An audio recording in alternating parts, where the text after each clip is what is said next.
we are really pleased to bring together a really global audience today. And we're going to try and look therefore at sharing with you some of the work of the last 4 years. So first of all, big thanks to all the members of the GenTORE consortium, and particularly the team that have been involved in bringing today's training together, which is the RAF team, so Angela Lockwood and Katie Burton, as well as the team from UniPD, so Isabella Lauria, Giulio Cozzi, and also Ines Adriens from Wageningen and KU Leuven. But we also want to extend our thanks to all the members of the GenTORE group who basically been working together to basically put together this piece of work, and obviously together with the GenTORE consortium altogether. So today what our plan is to set the scene about GenTORE and what it is. We've actually got 2 halves to our work today. We're going to actually introduce what GenTORE is all about, but also set the scene for a focus bit of training today, which is really going to be looking at the tools that we can use using precision livestock farming, equipment that's out there commercially on farms, and how we can use that for making breeding decisions. So the first half of that work will be looking at precision livestock farming and resilience and efficiency. Then we'll have some breakout sessions with some questions to ask you before we go into those sessions. Then we'll have some discussions in 2 halves. We'll then have a short break before we have a second presentation, which is going to then look at the on-farm tools and looking at how we can use precision phenotypes for resilience and efficiency, before again some breakout sessions and then some discussion really to bring all these things together before we close. So, GenTORE. Well, first of all, what is GenTORE? Well, it's a Horizon 2020 project that's funded by the European Union, and it's a 5-year project that's been running since June 2017, and it will close in a year's time. So there's still a year to run actually within the GenTORE project. But really what GenTORE is all about is actually looking at genomic management tools to optimize resilience and efficiency. And we've been working to develop these innovative genome-enabled selection and management tools that will allow us to optimize cattle resilience and efficiency in a widely varying and changing set of environments. And the important thing is that we're looking to incorporate both genetic and non-genetic variables, which we can therefore apply across a full range of systems, and that's beef and milk and mixed, really to focus on increasing system resilience in the context of climate change.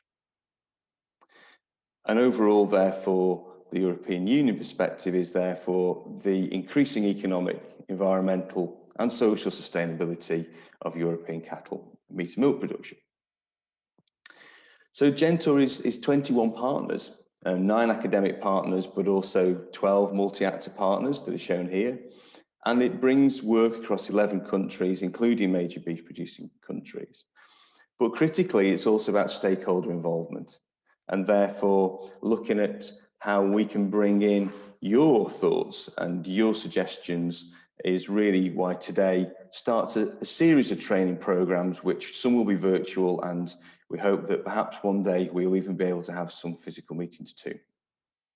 So we therefore encourage you to look on the GenTORE website and to be involved in the stakeholder platform, because it's crucial that we can use your input to steer the further work that is still obviously ongoing within GenTORE. And really trying to summarize in one complex slide really about what we're trying to achieve is actually that we want profitable farming at the same time as protecting the wool that we have. So cattle farming is increasingly pressured with climate change and obviously demands for food security, and trying to manage those two things in a sustainable way is really the question behind GenTORE. How can we provide rapidly sort of evidence-based solutions so that actually farmers can breed the right animals for their prevailing conditions, their prevailing economics, and also continue adapting with the climate change that is facing us all. So therefore, GenTORE is setting out to provide those decision support tools that incorporate both genetic and also herd performance data. And that's really where we'll discuss sensor-based data today. The overall view is therefore to aid good breeding and culling decisions, really looking at ranking tools across herds. So GenTORE is an in-depth piece of work. It's split into different work packages. And as we can see here, they look at both production systems, they look at fundamental resilience and efficiency biology. We're really focused today on work package 3, which is about phenotyping and using precision livestock measures to actually contribute to these support tools. But it all links very much into genomic predictions and genomic management at an individual basis as well on farm, with the opportunity to actually model the future and make predictions about the whole prospect of cattle breeding. So this session really splits into 2 parts. This first session is really based around precision livestock farming and resilience and efficiency. And we're going to look at definitions of both PLF, definitions of resilience and efficiency, but then also look at methods of ranking cows in herds, and actually then to look at how we can use an evidence base for making those herd breeding and culling decisions. We'll have some questions and some discussions, and then after a short break, the second half will be presented by Ines Adriennes and Isabella Laura, and they will basically look at some of the results we have so far and how we can use those results to understand how big data from sensors is influenced by resilience and efficiency, how we can predict resilience and efficiency using those sensor data, but also using those learnings to help make herd and individual level support tools. So this first part of the training is very much about these definitions of precision livestock farming and resilience and efficiency and looking at ranking tools. Because we want to make sure that the dairy cow of the future is the appropriate cow for actually the production environment that that animal is going to be in. So GenTORE is looking at these different and changing environments, and it really reflects the fact that genomics is providing us with a revolution in cattle breeding. Genomics is providing us with an opportunity to make massive change and be able to adapt to a sustainable future. But with genomics comes a need for phenotypes, and comes an even greater need for understanding the interaction between the genome and the environment. And therefore, what we're going to talk about today is particularly the importance of precision phenotypes to allow us to support farm managers and advisors to basically assess the relative importance in their kind of herd production systems. This is a complex set of interactions, but actually what we're looking to do is to produce simple, practical tools to allow farmers and advisors, and also therefore breeding decisions, where we've got tools that will allow us to really understand efficiency and resilience in a farm context. And therefore we're looking to develop these tools for multi-breed selection, for resilience and efficiency, to allow us to characterize these diverse farm environments, to look at large-scale phenotyping of resilience and efficiency using on-farm technology, to allow us to support on-farm management of breeding and culling, but also to predict the consequences for farm resilience of changing breeding and management. So it's really looking to develop the tools to do these jobs. And critically, we're also really looking to go beyond just the use of genomic information so that we can actually manage the resilience of livestock in the face of climate change and the needs of food security. So let's first of all look at precision livestock farming and how do we unlock that potential? Well, precision livestock farming can be defined as the management of livestock farming by continuous, automated, real-time monitoring of health and welfare, and also the associated impact on the environment. And if we extend that process to using engineering principles and the techniques to automatically monitor and model and manage animal production, and therefore we're converting those bioresponses into information for management. So we're using those big data from PLF in the GenTORE study really for precision phenotyping and decision-making tools. And biosensors are increasingly important, whether it's Fitbits or other sensors for humans, or the explosion in monitoring systems now for cattle. We have commercially available sensors, and they've got the opportunity to measure physiology, immunological performance, behavior, and lots of variables to support decision making, but also to improve herd management and reduce labor. So within GenTORE, we're looking to use precision livestock farming to really transform and rebalance the food system. There is a great potential here in multiple systems to understand interactions between health and welfare, between how antimicrobial resistance and One Health is linked together, but also, of course, with food security and impact on the environment. And there will, we hope, be a physical conference, but if not virtual conferences, that will bring in these GenTORE principles later this year, postponed from last year, but in the UK, at the Agri-Food Campus in York, in the United Kingdom, we'll actually be looking to use these precision livestock farming principles with a farmer, vet and advisor conference that will bring in a stream from GenTORE to basically take this forward. So there are lots of examples of precision livestock farming, whether it's looking at imaging of body condition and body weight, measurement of rumination and intakes, activity behavior, or milk yield in terms of daily milk yield and parameters that are coming through the milking parlour. We have a range now of lots of sensors that are there. And we should remember that those sensors are also increasingly appearing in beef production systems.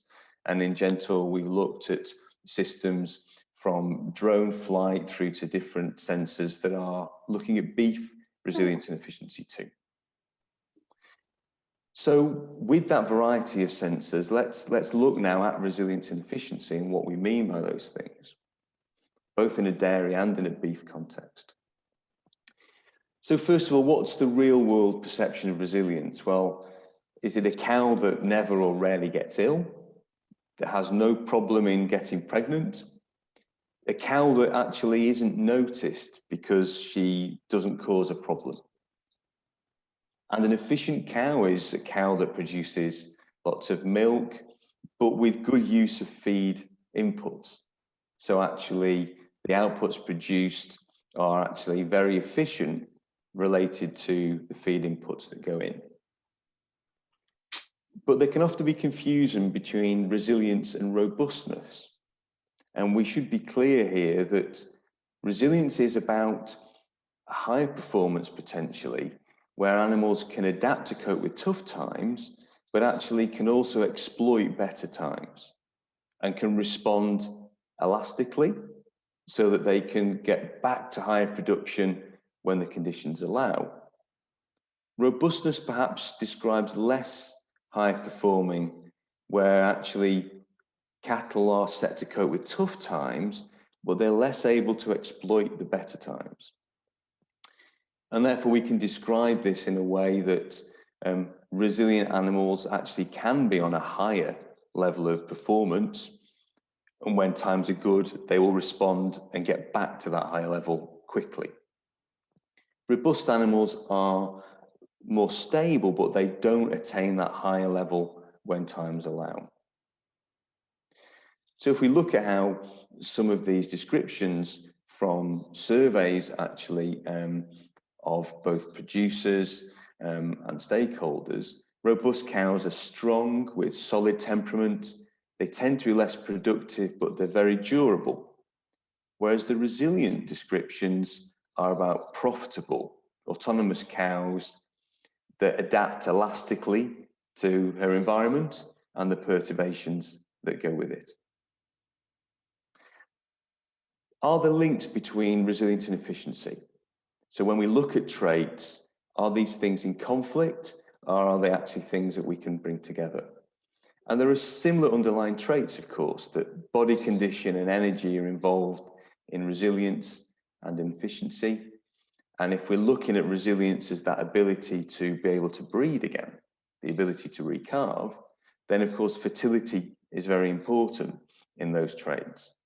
And if we look at immunity and health, as well as social behavior, they're all key parts of that ability to recalve and therefore to be resilient in the longer term. Efficiency, again, is very much about nutrition and metabolism, but also common links with health and social performance too. And if we look at the fundamental biology, then we can see that there is common traits here in terms of estrus expression and the link between metabolism and reproduction and the link between immunity that affect both resilience and efficiency. But is this a question of choosing one rather than the other?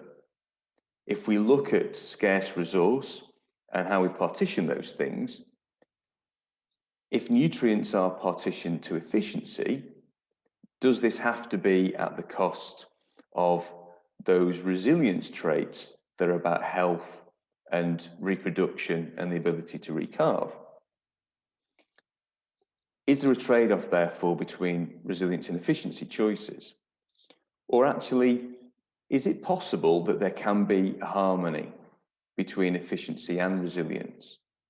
Is it possible that actually we can have both of those key traits if we actually look at this in a particular way? And that trade-off might really be about time.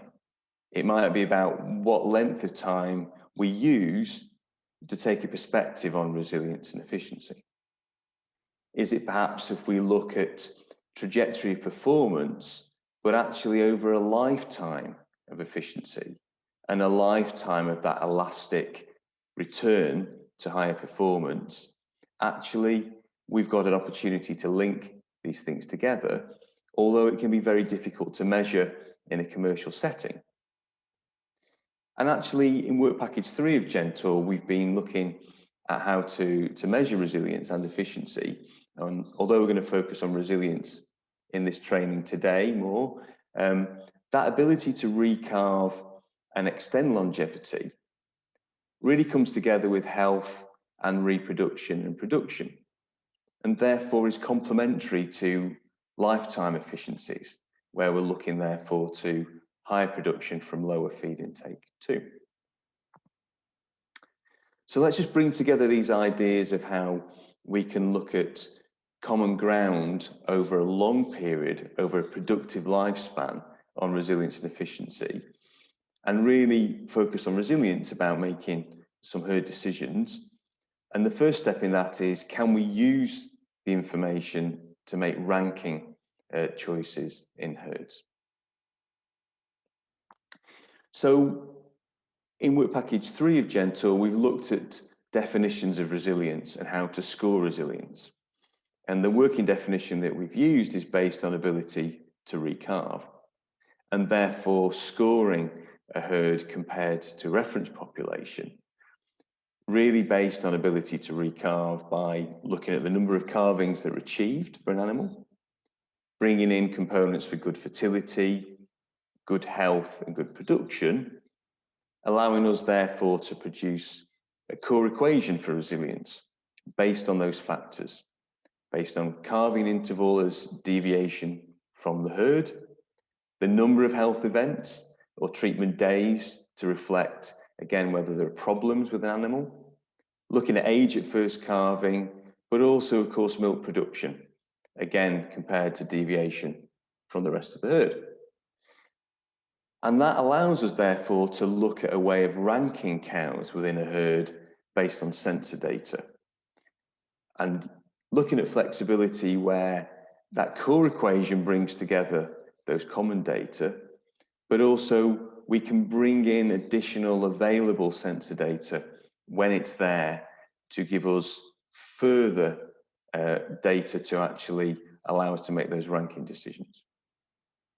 So those sensors we described before, we can actually look at features from the time series data coming from those repeated measures that allows us to give information about resilience and efficiency over time. And yes, there are limitations with commercial data, and we need to draw useful information from the complexity. But we've actually looked in particular activity in milk yield, and there are publications which are available, open access, that describe how we put this work together. We shouldn't forget efficiency, although we're focused on resilience today, and the opportunities to look at herd level efficiency with measuring feed that's presented against herd level milk output, but also increasingly sensors are offering us the opportunity to measure at individual level feed intake. And again, GenTORE has work that's looking at how we can use those proxies for feed intake at individual level to allow us to measure efficiency as well. And again, the beef sector is increasingly providing data that we can use in the same way about measuring resilience and efficiency from those sensors as well.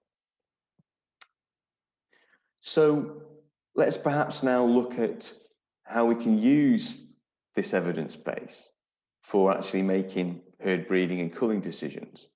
And why do we need to do that? And what decisions is this describing? Because fundamentally economics is driving decision making with commercial farming. And we need to remember at the back of decisions that that is still a key part of actually what goes on in management. So let's imagine that a farmer can rank animals on their probability of reproductive success, that a farmer can rank animals on their probability of completing the coming production cycle. But then can we relate that actually to the local production environment? Can we actually look at how we could weight those performances using the herd as a control so that we can understand whether an animal is going to perform in terms of resilience and efficiency within a local production environment? And therefore, can we breed the right number of replacement animals, which would allow us to diversify via crossbreeding, and all therefore contributing to sustainability? So if we increase farm level efficiency, then we can mitigate against both climate change impacts, but also by increasing resilience, we increase the opportunity for cattle breeding and farms to adapt to future changes in the environment, particularly with climate change. So what we're trying to do, therefore, is to produce the scientific basis and proof of concept by looking at genomics for crossbreeding, looking at how we can use easy, practical proxies for resilience and efficiency from commercially available tools, and map, therefore, climate risks of local production environments. How can we incentivize spreading the use of genomics so that it becomes more and more embedded within daily management? And also, how can we incorporate data from technologies that are increasingly appearing on farms, and therefore incentivize practical use of decision support tools so that we can reduce the environmental footprint of a farm? And if we look at very different environments, they may be arid, where we've got very low rainfall. It may be areas that are of high altitude with high rainfall, but have other challenges in terms of availability of food or access for management. They may be house systems where we're using conserved forages and bringing food to cattle in housed environments. How do we look at the evidence base in those very different environments for making good decisions, and therefore choosing the right genomics, and the right choices for these very different systems. So what sort of decisions should we make? Well, first of all, we've key opportunities with breeding and with reproduction. Which animals would we use advanced breeding techniques? So ovum pickup and in vitro production. Would we pick a small group of animals that we could amplify breeding within a herd? How can we make sure that that is the right choice for that particular production environment? And if we go down this hierarchy of ovum pickup and IVP, or looking at embryo collection and transfer, but also now looking at the huge increase in the use of sex semen. Are we using sex semen on the right animals? And are we looking at, therefore, the right use of beef semen, where we want to deselect animals from the future breeding herd? And of course, can we just make good decisions about selling animals or culling them rather than using them at all for future breeding? And this decision approach also applies to health, because we may want to make early decisions for not even treating animals, particularly when we've got antimicrobial use and resistance as a concern if we waste scarce resource on animals with a poor chance of getting better. And again, we can look at these decisions at a herd or individual level. So this part of our training today really is looking at the opportunity for precision phenotypes. With the explosion of genomics comes together a really major opportunity to apply them, but also understand the interaction with the environment. We have a big need for phenotyping, and therefore we're looking at these tools to incorporate both genetic but also non-genetic variables across a range of systems. And we therefore want to be able to support the performance of a herd. If we're looking at key performance indicators, then how can we use these tools and benchmark performance in production, in fertility, in health, but also understanding the mix of replacement animals and adult animals in a herd to try and optimize the production environment that we have. And that's really going to be largely the second part of our training today. So we're wanting to produce the ideal cow that is both resilient and efficient.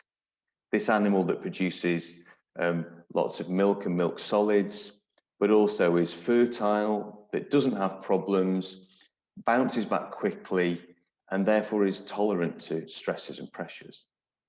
And this means bringing together the best information we have from genomics, together with understanding phenotypic expression in that particular environment.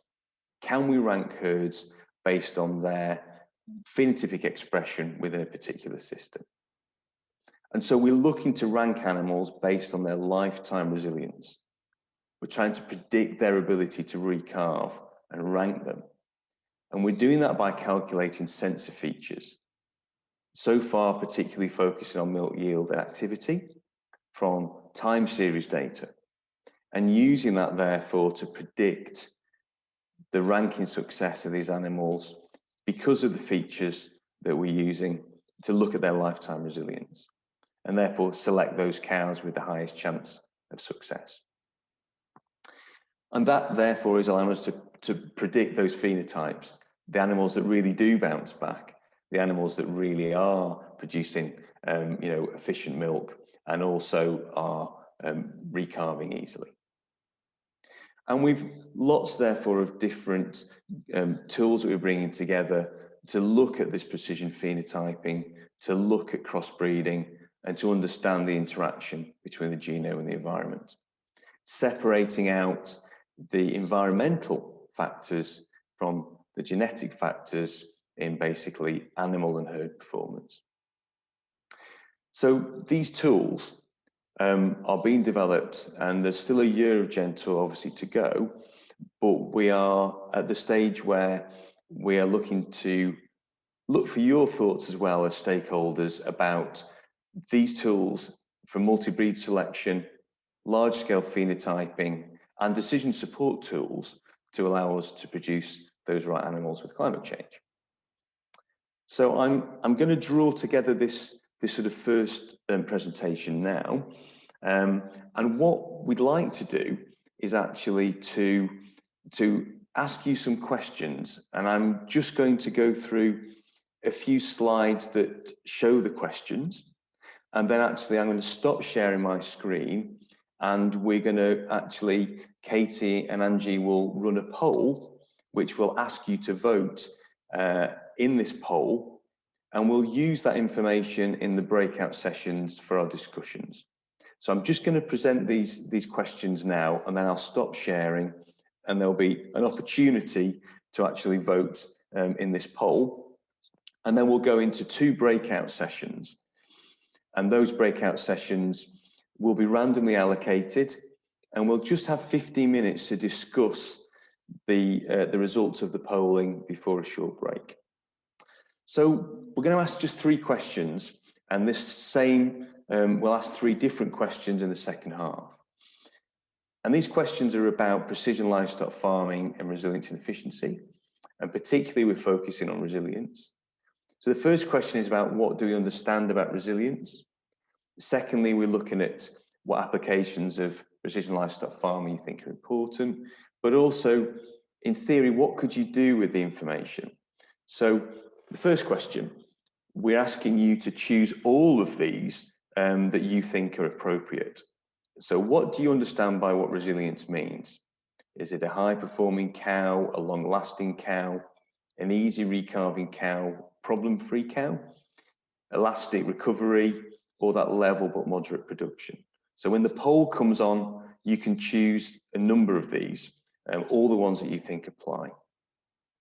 So in the same approach, the second question is saying, which applications of precision livestock farming do you think are important?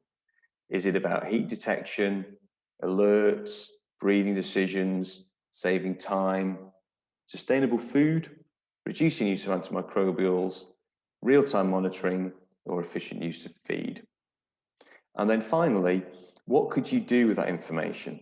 In theory, if you can predict ranking of animals, would you choose to feed the low-ranked cows less? Would you breed replacements from higher animals, cull lower-ranked animals, use sex semen on the higher-ranked animals, or actually would you use those advanced breeding techniques, or sell the higher-ranked animals, or stop using genomic?